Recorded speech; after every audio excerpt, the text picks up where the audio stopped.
So every so often, well, actually almost every time that I have to get ready to preach, I find myself in the situation of pretending to be an expert of something I'm not an expert at, generally speaking.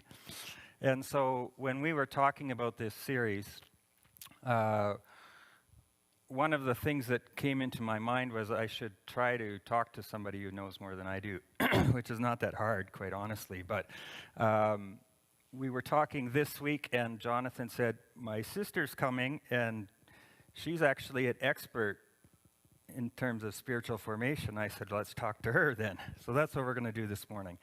So this morning, we're pleased to have Dr. Jackie Halstead with us. She's going to come, and we're going to have a conversation about what she does. And I'm going to try to ask the questions that you might want to ask. Come on up here, Jackie, please. Thanks for joining us. Actually, you can have this one. And I think I had questions somewhere that I've forgotten already. All right. Testing. Yeah, good. Okay, so I'm going to start ignoring you now, okay? So I can talk and have a conversation about this topic. So, Jackie, thank you for being with us. Why don't we start with you telling us a bit about your story and how did you get into this world of the thing we're talking about, spiritual formation, spiritual guidance, that sort of bit. How did you get there? Well, let me say first, I am not an expert. I've spent a lot of time with this arena, but I don't think you're ever an expert. But I love Jesus, and my whole heart is to follow him and be his person. But, I've thankfully having parents who love Jesus was such a gift as a child. So, I had that example as I was growing up. But there was a turning point, and Jesus mentions the role of suffering. And that's a key piece. If you look at the servants of Jesus in the Bible and God, they all had a rough life, and Jesus was no exception. Yeah. But kind of a key point for me in all this was me and my husband were in ministry for a small church in Nebraska in the States. And we had a 2-year-old, and we lost a baby in stillbirth. And I had had a pretty easy life before that point, and had always did what I thought Jesus wanted me to do. And so I could not get my mind around that. Why would Jesus repay my faithfulness with letting me lose the child? I didn't think he had caused the death, but I knew he could have prevented it. God is God.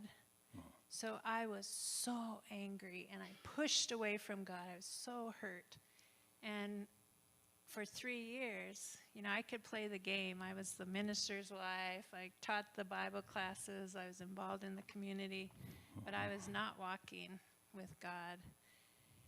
And what brought me back to God, to Jesus, was the intense loneliness I was feeling. And I didn't understand, but I realized the only worst thing than going through this is going through it without God.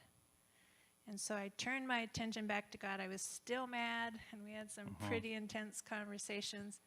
But for me, that was a shift in it's not about getting what God is doing in this world. It's about the relationship. And I'm going to do everything I can to be part of what God's doing in the world. So that was a shift, and it kind of set a trajectory of figuring out what God is doing and being God's instrument. I'm going to switch places with you so that the cameraman gets not me. So how did you get from that place of pain and suffering to what you do now? Maybe tell us what you do now, and then we have a couple slides we'll show when we get to that part. But you can tell us, how did you get from that person who's playing the game, showing up in a role, to now talking about spiritual direction and formation, not just with churches, but lots of people all over the place. Well, that was kind of the shift that started the way of being that John was talking about, that this is what I want to give my life toward. Yeah. I would have gone into ministry, but it wasn't really open to women at the time. So God took me a different route, and I went into the field of marriage and family therapy. But as I was, trained as a therapist and then got my PhD so I could teach, God started opening doors to speak on where my heart really is in helping people draw closer to God. And so it was just coincidence. The doors just started opening for, will you come talk to our church? Will you lead a retreat? Will you come, give a presentation about how we draw closer to God? And for me, that's what spiritual formation is. It's about that relationship that I figured out when we lost our daughter. Yeah. And I wanted to help people find what I had found, that there is nothing, it's a freedom of heart. There's nothing like walking with Jesus. And so as those doors kept opening, it just took me deeper and deeper into that path. And one wonderful realization was of the church history, and I hadn't really paid much attention beyond the restoration history, but all of a sudden this 2,000 years of practices were open, all this prayer and ways of being with Jesus that I was not aware of. And so I started immersing myself in that, learning that, and started inviting other people to do some of these prayers. And as I kept talking and leading retreats about it, someone said, you need to just put that in a book form so you don't have to be everywhere. And so then I wrote a book on it. And then we moved. By then I was living in Abilene, Texas, teaching for Abilene Christian University. Then we moved to Nashville, where I was working for another university, Lipscomb University, and started a Growing Deeper Spiritually program with 3 other colleagues. And Randy Harris, Gary Holloway, Rhonda Lowry were the other people. We did that for several years, where people would come to us and immerse themselves in the Christian disciplines for a year. And then we split off, and 2 people kept doing that.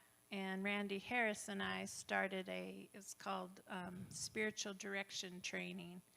And it's for people who were doing what I was doing, walking alongside others in their spiritual journeys. And so that, we started that 20 years ago. So have been doing that for a while.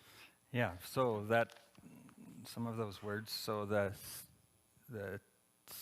title of the thing you're doing is Selah Center for Spiritual Formation, and that offers a certificate in spiritual direction, so some of that. So we've started to hit some words like formation and direction. So you've hinted at that or gone around it in terms of relationship, but do you have a definition for us of what spiritual formation is?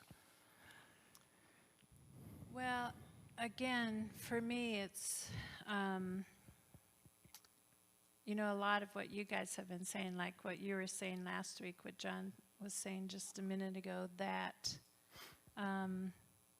becoming more and more like Jesus, and as a result, being more and more available to be his instrument in every arena of my life. So as I am formed into the image of Christ, in my job, with my family, when I'm in the grocery store, when I'm driving, it starts to touch every part of me. So it's a way of being, a character and so that's spiritual formation is when I'm moving on that path and becoming more and more like Jesus.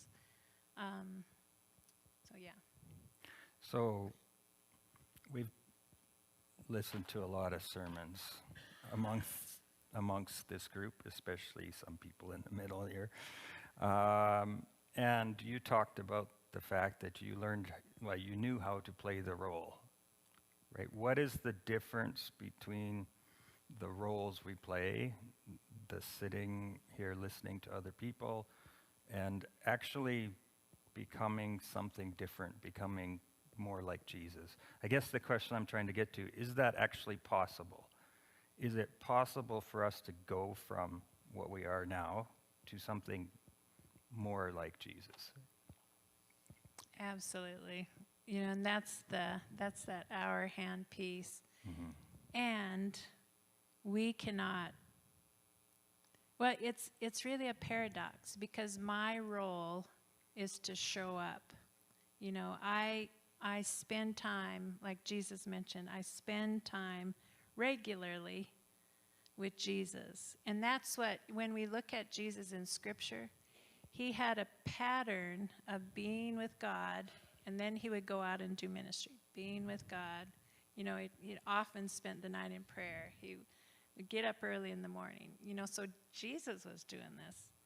And so for us, the more time we spend with God, really with our focus turned toward Jesus, the more he can shape us into his image. But it takes, and we all know that in any of our relationships, to really know them, we have to spend time with them. And that's the same with Jesus. We can't just know about him. We have to hang out with him, be with him, waste time with him. So when I'm folding the clothes, I'm thinking about Jesus, please be with this person whose underwear I'm folding. Or when I'm outside walking, my attention is turned to the creator of this beautiful weather, we've been having. And so it becomes about my awareness increasingly is aware that God is with me, and so I live differently. And as I'm living into that, I'm letting Jesus do the shaping. So I'm not doing it out of self-control. I'm making myself available and following him, but he's doing the shaping. Does that make sense? Yeah. So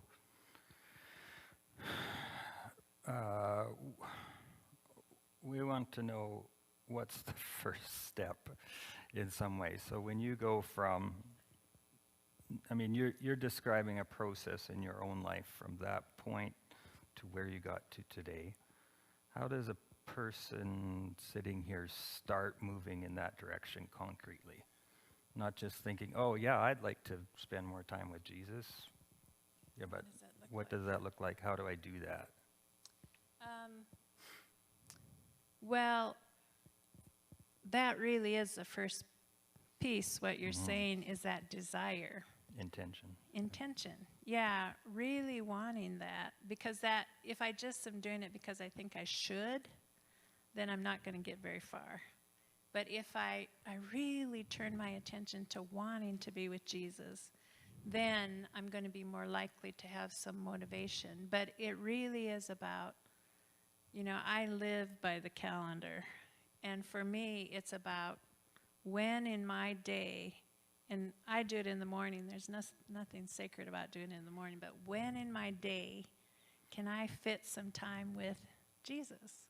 Just like I do with my husband, just like I do with my daughters and my granddaughter. I find time to spend with Jesus. And then also, I look at the broader. What's my week look like? Is there any time I can take a little more time? And for me, being in creation, when I'm outside, I'm experiencing God. So it's doing it in practical ways where I look at when can I be with Jesus? And then there are a lot of different ways to be with Jesus, and that's the spiritual disciplines.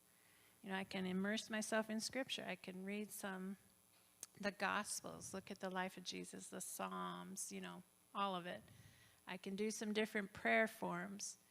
again, for me, I'm more kinesthetic, so writing my prayers is really helpful, so my mind isn't all over the place. Or walking, and I just envision myself walking with Jesus. So there's something about that movement and feel piece. So we find practices that fit us, and so we try different ones until we find things, that's the way I can be with Jesus.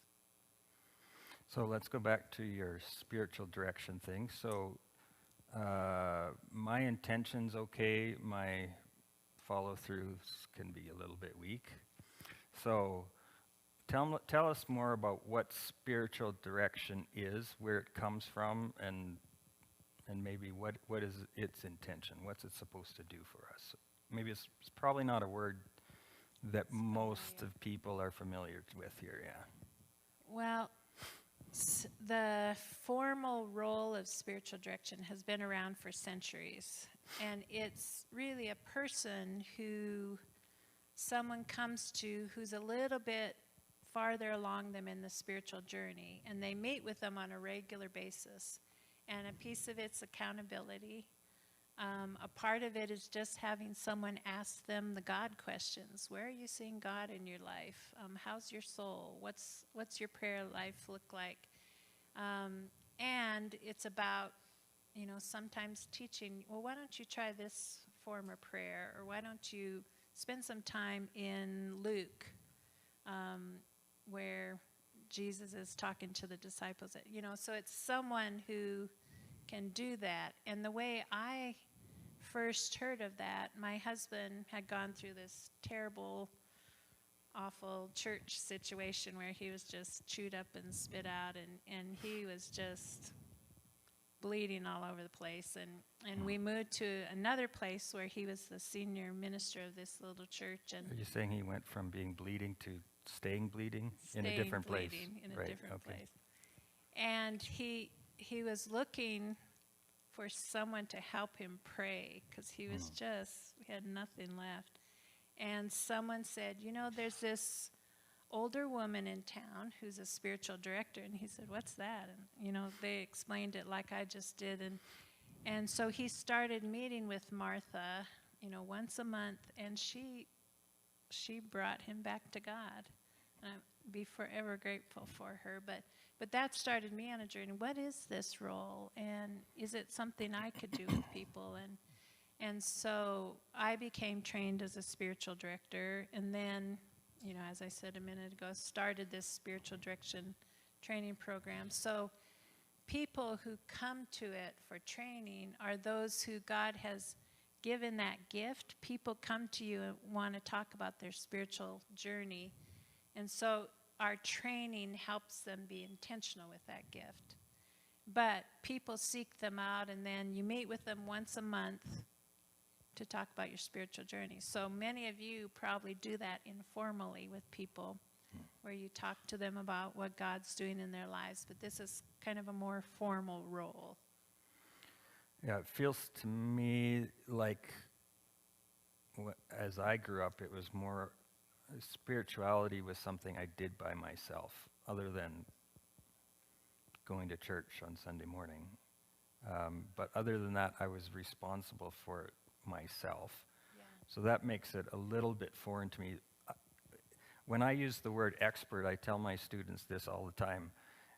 If you've been in Bible college for a year, everybody else thinks you're an expert.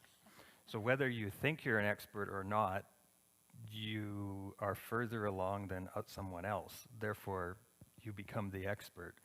And it sounds a little bit like that you find someone who's further along in the journey, and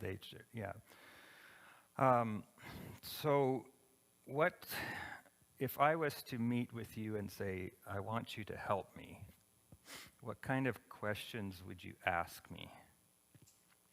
Where would you start, actually? Well, where we start is I would have you tell me your spiritual journey, so I would know not only what has happened in your past, but also some of the things that are important to you.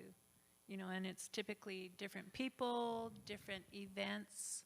Suffering is such a big part of our spiritual journey.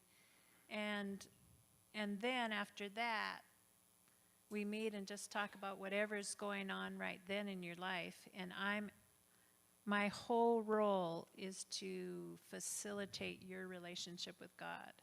So I'm continually turning you toward God. So it doesn't matter what you bring. Like maybe you had a bad day at the office, or maybe Jonathan is bugging you, or Yeah, it happens, whatever. yeah. I'm saying, where's God in that? How are you seeing God today? So it's such a gift to have someone who's asking us about our relationship with God, and so I'm also, as I said, I'm a therapist, and so there's a different, with a therapist, you talk about an issue until it's resolved and then you're done. With spiritual direction, it doesn't matter what the issue is, it's about you and God. So anything can direct you toward that. Yeah. So your book is called Leaning into God's Presence, but a fair chunk of that contemplative prayer thing you define essentially as listening, right?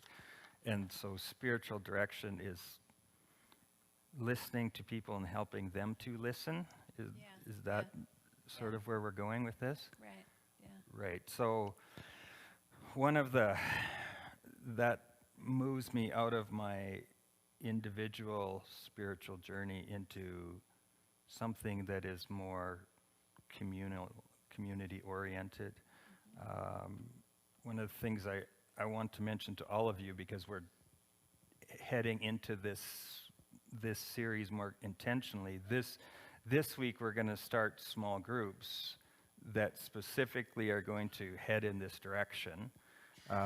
We'll put those ones up there just in a minute. Can you talk about how do I really find that person actually to help me?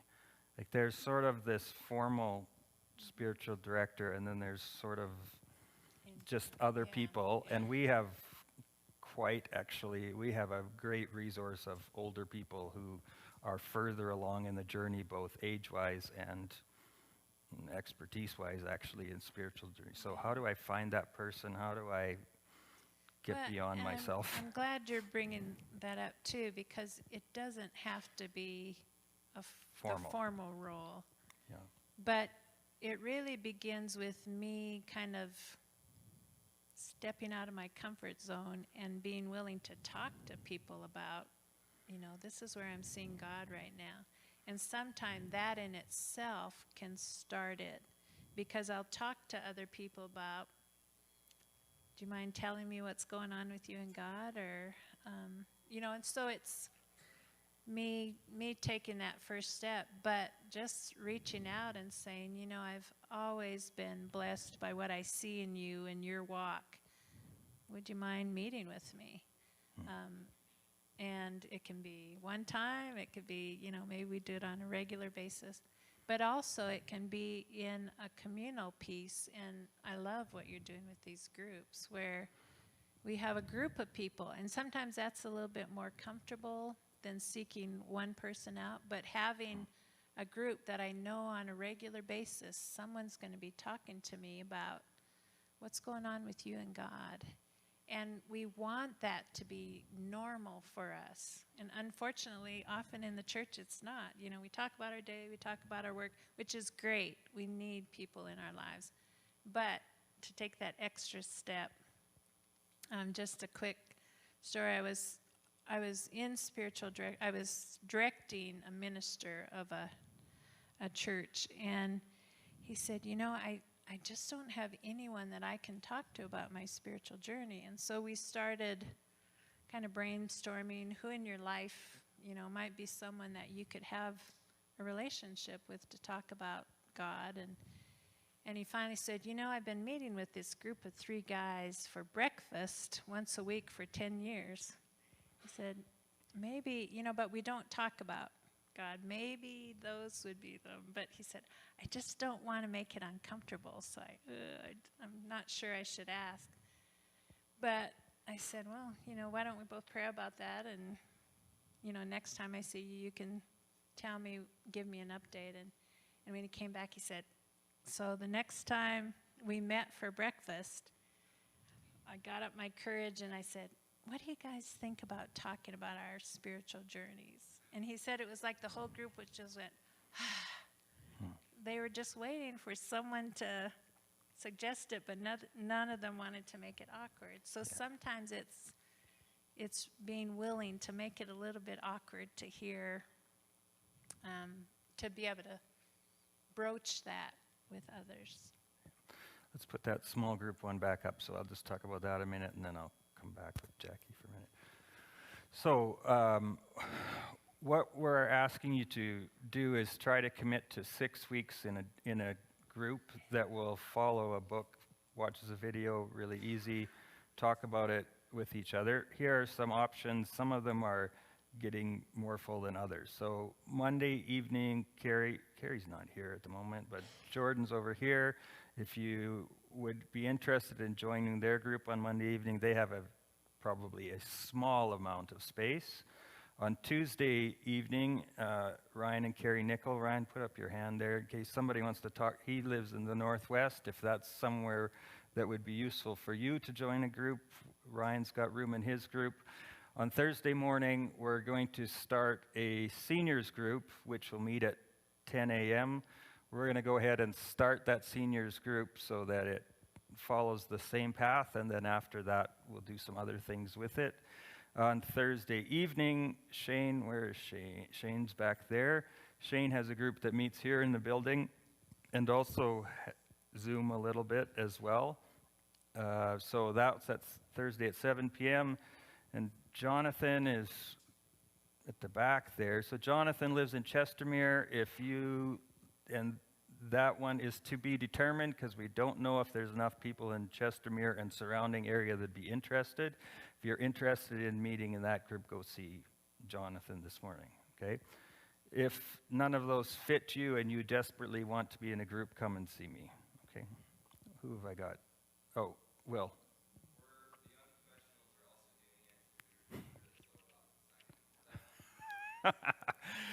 So the young professionals have caved and they are also doing it.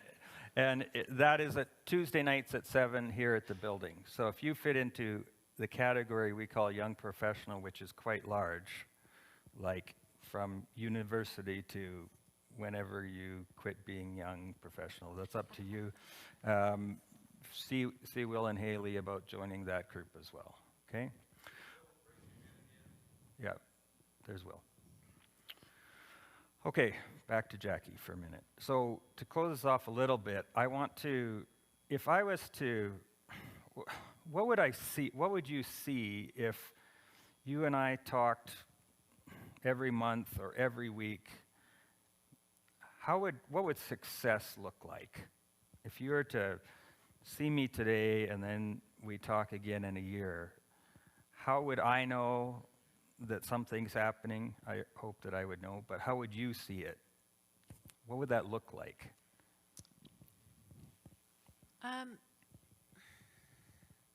It would be as Jonathan mentioned, it's about character and a way of being that, I know my heart. I know what's hard for me, anger, getting irritated easily, impatient, whatever my, struggles are.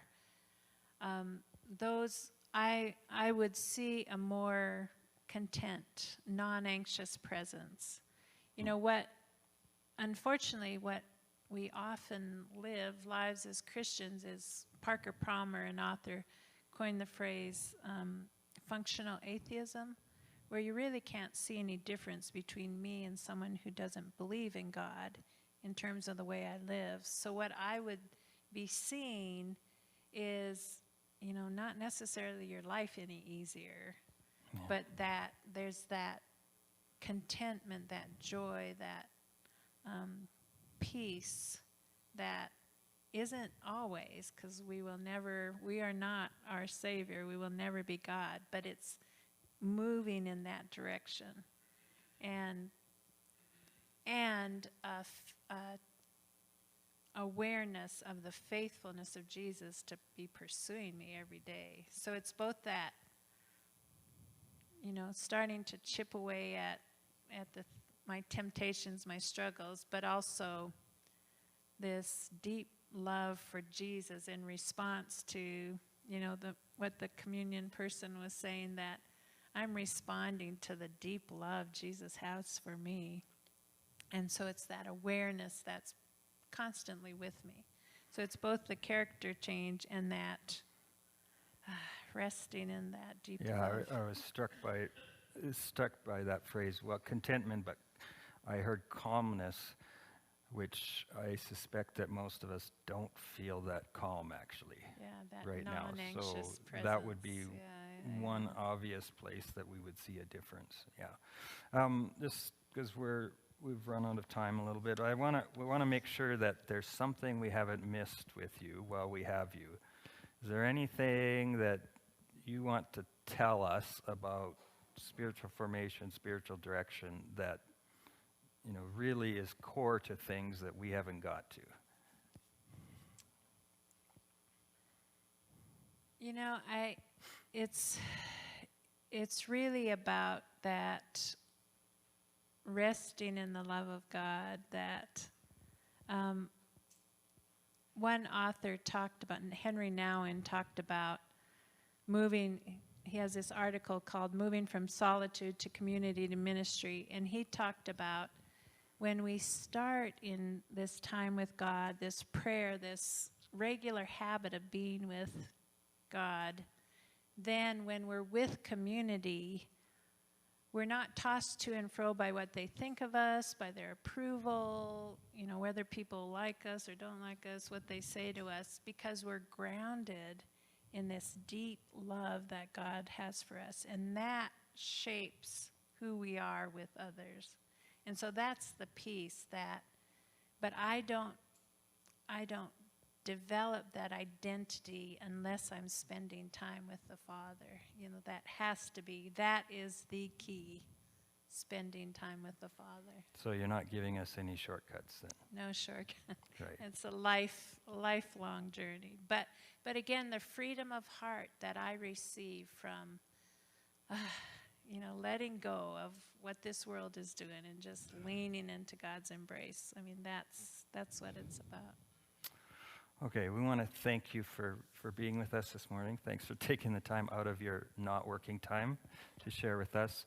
Before we go, thank you guys.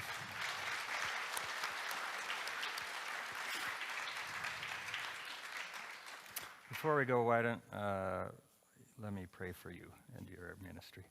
Father in heaven, we are thankful for the time that Jackie has given us this morning. We're thankful for people like her who have spent their time and their energy and their money trying to help other people like us become closer to you, helping us to learn how to listen, helping us to learn how to find rest in your presence. So we ask your blessing on the work that she does. We ask for your blessing on her family as she does that work. We pray in Jesus' name. Amen.